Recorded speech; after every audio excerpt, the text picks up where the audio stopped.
The United States has the world's largest prison population because of a long combination of legal, historical, political, and policy choices that shaped a system built on strict sentencing laws, aggressive policing strategies, and a tough-on crime political culture that expanded dramatically over the last 50 years. And to understand this fully, we must look at the development of U.S. criminal law, constitutional principles, federal and state sentencing frameworks, and the way American society responds to crime.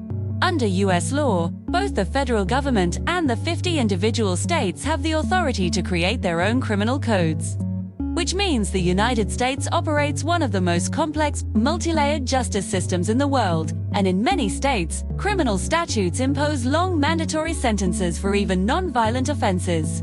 A major reason for high incarceration rates is the war on drugs, which began in the 1970s and expanded through the 1980s and 1990s, leading to federal and state laws that created tough penalties for drug possession, sale, and trafficking, including mandatory minimum sentences, three-strikes laws, and truth in sentencing requirements that forced people to serve a higher percentage of their sentence with limited parole.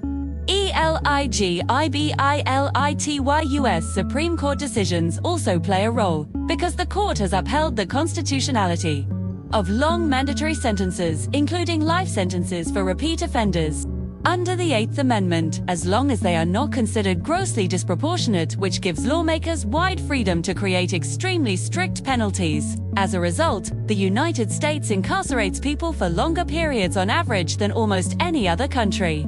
And even non-violent offenses can result in multi-year sentences. 2. Another key factor is that the United States has a highly decentralized policing system. There are over 18,000 police departments nationwide, each with its own policies, priorities, and enforcement strategies.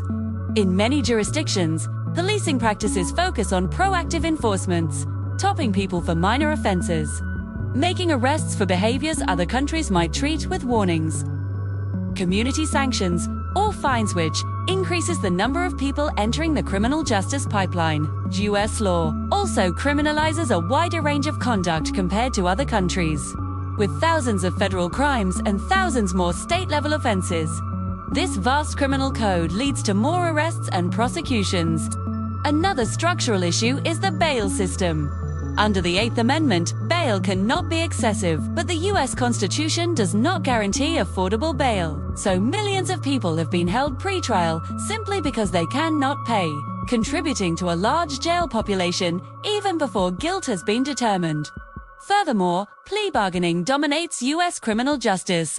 Over 95% of cases end in a plea deal rather than a trial, often because prosecutors have significant leverage due to mandatory minimums. Defendants may plead guilty to avoid the risk of extremely long sentences if convicted at trial. This practice increases conviction rates and contributes to mass incarceration because quick plea deals move people through the system faster than trials, filling prisons more rapidly.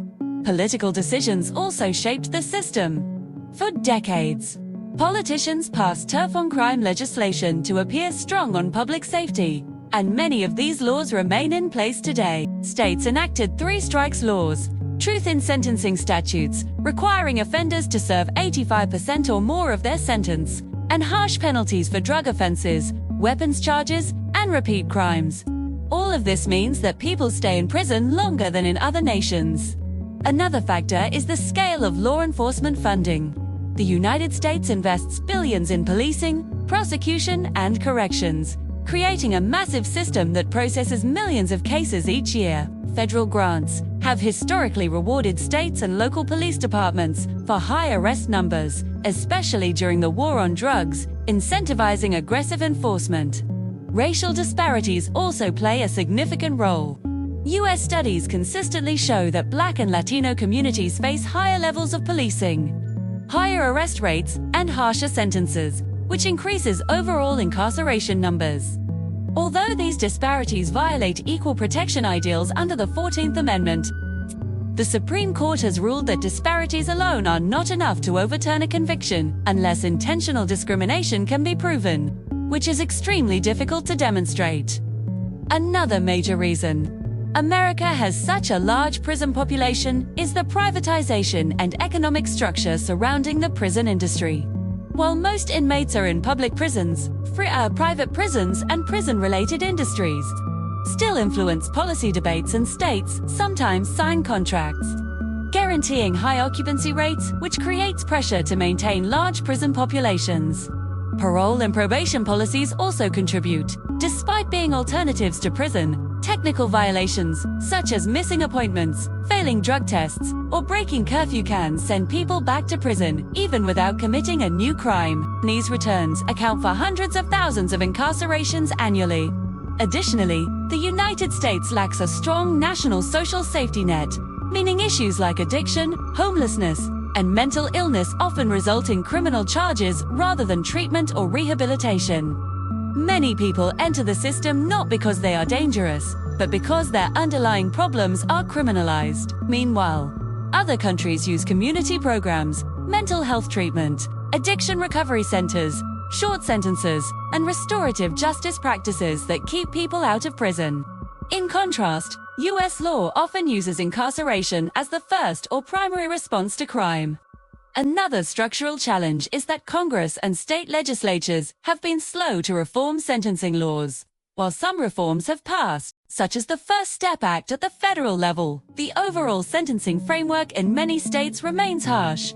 The American public has also historically supported strict sentencing policies, and elected prosecutors and judges. Unique features of the U.S. system often campaign on promises to be tough on crime, which influences charging decisions, plea negotiations, and sentencing recommendations. The U.S. Constitution's structure also contributes, because states control most criminal law. Reform must happen individually across 50 jurisdictions, rather than through one national policy, making change slow and inconsistent.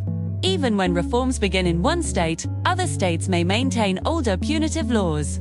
As a result, the combination of aggressive policing, lengthy mandatory sentences, limited parole, broad criminal codes, plea bargaining pressure, political incentives, historical drug policies, and lack of alternatives to incarceration all work together to create a massive, long-lasting prison population. Even though crime rates have fallen dramatically since the 1990s, the legal system built during the tough-on crime era remains in place, and people sentenced under those laws continue to serve long terms. It explains why, despite having only about 4% of the world's population, the United States holds more than 20% of the world's prisoners.